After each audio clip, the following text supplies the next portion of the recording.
Hello students, good morning बेटा। आप सभी का स्वागत है आपके अपने यूट्यूब चैनल स्कूल एजुकेशन में। और आज हम पढ़ रहे हैं 4th क्लास की ईवीएस का 9th चैप्टर चोंच और पंजे। बेटा कुछ पोर्शन हमने इसका कर लिया है और अब करेंगे इससे आगे का पोर्शन।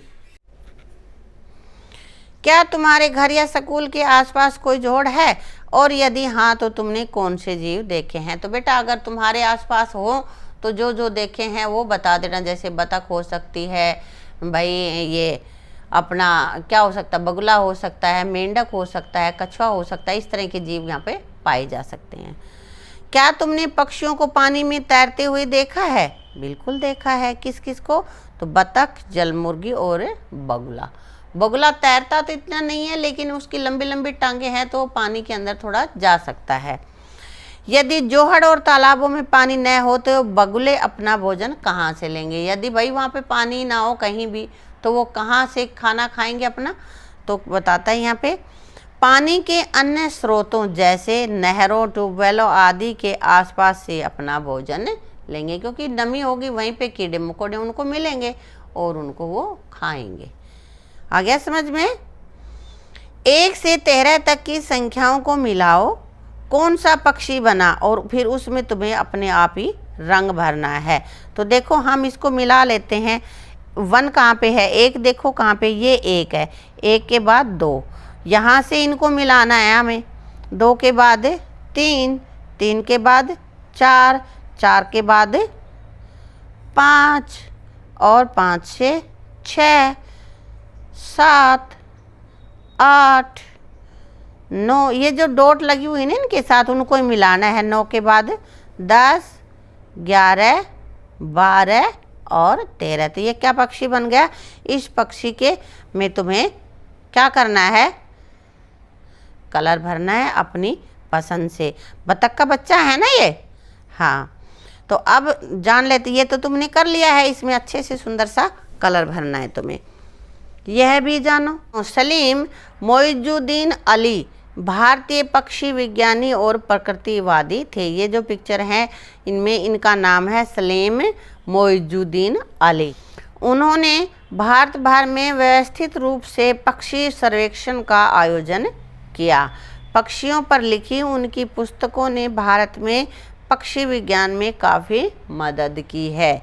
उन्हें भारत के बर्डमैन के रूप में जाना जाता है। बर्ड मीन्स पक्षी, और इन्होंने पक्षियों के बारे में ही बहुत कुछ बताया है, किताबें लिखी हैं। तो इनको बर्डमैन यानी कि पक्षियों का आदमी, तो बर्डमैन के नाम से इसको जाना जाता है। चोंच से उठाए गेहूं के दाने। तो देखते हैं कौन उठा रहा है यहाँ पे। जमाल की अम्मी ने गेहूं धोकर आंगन में सूखने के लिए डाले। उसने अपने गेहूं सुखा दिए हैं धो के। जमाल के तो मज़े हो गए। वह गेहूं के दानों से कभी पहाड़ बनाता तो कभी अपना नाम लिखता। तुम भी करते हो ना ऐसे ही। तभी 2-3 गौरैया आई और अपनी छोटी और मजबूत चोंच से दाने चुगने लगी। देखो पिक्चर में ये चिड़ियाँ अपने घरों के आसपास खूब मिलती है ना। हाँ, जमाल उन्हें दूर से देखता रहा, उसने उन्हें उड़ाया नहीं। वो देखता रहा कि कैसे दाने उठाती हैं, कैसे खाती हैं, क्या करती हैं। अब हमें करने कुछ क्वेश्चन। तुमने किन पक्षियों को दाने चुगते हुए देखा है? किस किस को? बेटा चिड़िया, कबूतर, मोर, जो भी आपने देखे हैं वो यहाँ पे लिख देने हैं। क्या कभी तुमने पक्षियों को दाना डाला है, और यदि हाँ तो कब और कहाँ? तो भाई ज़्यादातर घरों में सब हर रोज़ ही डालते। मैं तो हर रोज़ ही डालती हूँ, और अपने घर की छत पर। पक्षियों का दाना डालना कैसा, पक्षियों को दाना डालना कैसा लगा? मुझे बहुत अच्छा लगा। दाना डालने से तो एक खुशी होती है कि हम भी किसी को खिला रहे हैं, तो यह हमें अच्छा लगता है। आगे है, बाज ले उड़ा रानी का हार। तो छुट्टियों में सलीम अपने अब्बू के साथ अपनी खालाजान के घर गया हुआ था। खालाजान मतलब मौसी। एक दिन खालाजान ने सलीम को एक कहानी सुनाई। एक बाज रानी का हार उठा ले गया। उड़ते उड़ते उसे मांस का टुकड़ा दिखा। उसने हार को वहीं छोड़ दिया और मांस के टुकड़े को अपने पंजों के बीच में दबाकर उड़ चला। तो उसको क्या पता हार की क्या कीमत है, उसको तो खाने से मतलब है, तो उसने देखा कि रास्ते में मांस का टुकड़ा, तो वो छोड़ दिया हार और उस मांस के टुकड़े को लेके उड़ गया। सलीम ने अपनी खालाजान से पूछा, बाज ने हार को छोड़कर मांस का टुकड़ा क्यों उठाया? तो उसकी खालाजान ने यानी कि मौसी ने बताया कि मांस बाज का भोजन है। वह अपने मजबूत व पैने पंजों से शिकार को पकड़ता है, फिर अपनी नुकीली पैनी और मजबूत चोंच से उसे चीर कर खाता है। भाई उसके पास कोई चाकू थोड़े ले रखा है, चोंच से ही फाड़ता है, चोंच से ही खा लेता है। सलीम बोला, फिर तो बाज ने हार भी अपने पंजों से ही पकड़ा होगा। तो खालाजान कहती, हाँ सलीम, बाज जिंदा या मरे हुए जानवरों को अपने पंजों से पकड़ लेता है, क्योंकि इनके हाथ नहीं होते हैं तो ये पंजों से ही पकड़ते हैं बेटा। अब आगे है, चर्चा करें। जो मरे हुए जीवों को खाते हैं वे हमारे लिए किस प्रकार उपयोगी हैं? भाई मरे हुए जानवरों को खा जाए तो हमारा क्या फ़ायदा होगा उससे? तो हमारा फ़ायदा होगा, मरे हुए जीवों को खाने से गंदगी व बदबू नहीं फैलती। फ़ायदा हो गया ना हमारा, और हमें बीमारी फैलने का डर नहीं रहता। अगर गंदगी हर जगह होगी तो बीमारियां फैलेंगी ना, तो इसलिए जब वो खा जाते मरे हुए जानवरों को तो उससे हमारी प्रकृति का संतुलन बना रहता है। अब यह भी जानो, सफाई के फरिश्ते गिद्ध। गिद्ध एक पक्षी है ना, और उसको सफाई का फरिश्ता कहा गया है। गिद्ध मरे हुए जानवरों को खाते हैं, इस तरह वे वातावरण में बदबू फैलाने से बचते हैं। आजकल इनकी संख्या बहुत कम हो गई है। यदि किसी जानवर को उसकी मृत्यु से पहले डाइक्लोफेनिक दवाई दी गई हो तो उसका मांस खाने से वह दवाई गिद्ध के शरीर में चली जाती है और गिद्ध की मृत्यु हो जाती है। वो ये कह रहा है कि गिद्ध कैसे मरती है, तो अब उसकी संख्या कम हो रही है। क्यों हो रही है? क्योंकि कोई भी जब पशु या पक्षी मरता है तो उसके शरीर में यदि डाइक्लोफेनिक दवाई दी गई हो, बीमारी की वजह से कुछ दिया गया हो, तो उसका मांस भी खराब होता है और गिद्ध मांस को खाता है, तो जिससे गिद्ध भी बीमार हो जाता है और उसकी मौत हो जाती है। वन विभाग हरियाणा और बॉम्बे नेचुरल हिस्ट्री सोसाइटी के प्रयास से पिंजौर में जोधपुर गांव में पहला गिद्ध देखभाल केंद्र खोला गया। पहला देखभाल केंद्र कहाँ खोला गया? गिद्ध देखभाल केंद्र कहाँ पे है बेटा? ये पिंजौर के जोधपुर गांव में, ठीक है। आजकल यहाँ गिद्धों का सफलतापूर्वक प्रजनन कराया जाता है, यानी कि गिद्ध वहाँ पे अपने अंडे बच्चे देते हैं और फिर उनकी प्रजाति का प्रसार होता है, वो बढ़ रहे हैं। अब उनमें उन्नति हो रही है, बढ़ोतरी हो रही है उनमें, ठीक है। अब यहाँ पे है पक्षियों का उनकी चोंच और भोजन से मिलान करो। तो इधर तो ये पक्षी हैं, बीच में इनकी चोंच कैसी है वो है, और यहाँ पे वो क्या खाते हैं, ये भोजन है। तो सबसे पहले ये क्या है अपने पास? बतख है ना, और बतख की चोंच कैसी होती है? देखो ये होती है, ऐसी मिला दिया हमने। बतख खाती क्या है? पानी में, पानी में जो जीव मिलते हैं तो छोटी छोटी मछली वगैरह को खा लेती है। और ये क्या है भाई? शक्करखोरा, फूलों का रस चूसता है ना, तो इसकी चोंच कैसी है? लंबी है ना, तो इनमें से लंबी चोंच कौन सी है? ये है, तो ये शक्करखोरे की चोंच है। और क्या खाता है? फूलों का रस चूसता है, तो ये फूल से मिला दिया हमने। और यहाँ पे ये क्या है? गोरैया है, चिड़िया है, और चिड़िया की चोंच कैसी होती है?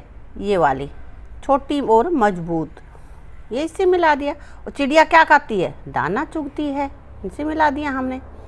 ये पे क्या है भाई? ये है कौवा, और कौवे की चोंच ये रही, यहाँ पे मिला दिया। कौवा खाएगा क्या? मरे हुए चूहे या अनाज, यहाँ से भी, इससे भी मिला सकते हो हम, और चूहे से भी, ठीक है। अब यहाँ पे एक पक्षी बनाना है तुमने, इसको पक्षी को हम फिर अलग से बना के देखेंगे, ठीक है। यहाँ पे देखो अलग अलग तरह के पंजे हैं अलग अलग पक्षियों के। तो ये कह रहा है जैसा काम वैसे पंजे। अब ये पंजे क्या काम आएंगे? शिकार पकड़ने के, है ना। और ये इस तरह के जो पंजे हैं वो पेड़ में चढ़ने के काम आते हैं। ये वाले पंजे पेड़ पर बैठने के, ताकि इनको अच्छे से पकड़ के वो बैठ जाए। और ये जो पंजे हैं ये ज़मीन पर चलने के लिए हैं, क्योंकि ये पक्षी पेड़ पर नहीं चढ़ता। और ये झिल्लियों वाले जो पक्षी हैं पंजे, वो तैरने के काम आते हैं। जो पानी में चलने वाले हैं उनके इस तरह के पाते हैं, जिनको शिकार पकड़ना है बाज वगैरह के इसी तरह के होते हैं। जो पेड़ पर चढ़ते हैं पक्षी उनके इस तरह के, ताकि पकड़ कर सकें, वो वहाँ जाके बैठ सकें। और जो ज़मीन पर ही चलते हैं चिड़िया वगैरह, उनके इस तरह के पंजे होते हैं, मोर के, चिड़िया के, इस तरह के। ठीक है, आगे है ऐसा करो। ऊपर चित्र में पक्षियों के पंजे और उनके काम दिए हैं, उन्हें देखो और तालिका को पूरा करो। तो यहाँ पे सबसे पहले है बाज। तो पंजे दिए गए हैं ना, क्या काम करता है वो? शिकार पकड़ने के काम आता है। बतख, बतख के ये वाले पंजे हैं बेटा, और ये क्या काम आते हैं? तैरने के काम आते हैं। तोता, तोता पेड़ पे बैठेगा ना, ये तोता के पंजे हैं अपने पास, तो यहाँ ये पेड़ पे बैठने के काम आएंगे इसके। और ये नीलकंठ, नीलकंठ पेड़ पर चढ़ता है, तो ये इसके नीलकंठ के पंजे हैं। ठीक है, ये अलग अलग से हमने बता दिए हैं, तालिका में भर दिया इनको। आओ ये भी करें। अपने हाथों की उंगलियों को अलग अलग पंजों की तरह मोड़कर देखो तुम कितने पंजे बना पाते हो। कैसे बनाओगे? उंगलियों से 3 उंगलियां आगे एक पीछे, जैसे कि यूं करके ऐसे, ये थोड़े और ये पीछे चला गया, तो अलग अलग तरह के पंजे हो गए ना। तो तुम्हें इस तरह से फिर अगला पंजा बनाना है तो 2 उंगलियां आगे 2 पीछे करो तो पंजे बनेंगे। दस्ताने पहनकर झिल्ली के दस्ताने पहन के फिर हाथ को ऐसे करेंगे तो अपने वो क्या हो जाएंगे? झिल्लीदार पंजे। तो अलग अलग तुम्हें ये खुद करके देखने हैं। और यहाँ पे पक्षी बनाना है, बता रखा है कैसे बनाना है। पहले एक छोटा सर्कल, बड़ा सर्कल, उसके बाद फिर यहाँ तक का, फिर ऊपर का जो है यहाँ पे ऐसे ऐसे कर देना। मतलब जो देखते जाओ स्टेप्स और इसको बनाते जाओ, और फिर ये कलर तुम्हें इसमें भर देना। ये आपको खुद बनाना है बेटा। ठीक है, कुछ पक्षियों के चित्र इकट्ठे करो और उन्हें चार्ट पर चिपकाओ। प्रत्येक पक्षी के चोंच और पंजों का अवलोकन करो और अपने साथियों से इसकी चर्चा करो कि किसकी चोंच, किसका पंजा क्या काम आता है भाई, किस तरह का है। ये चार्ट बनाना है तुम लोगों को। अब आगे अपने पास है हमारे राज्य पक्षी काला तीतर और राष्ट्रीय पक्षी मोर के बारे में निम्नलिखित जानकारी पता करो। तो सबसे पहले हम यहाँ पे लेते हैं काला तीतर।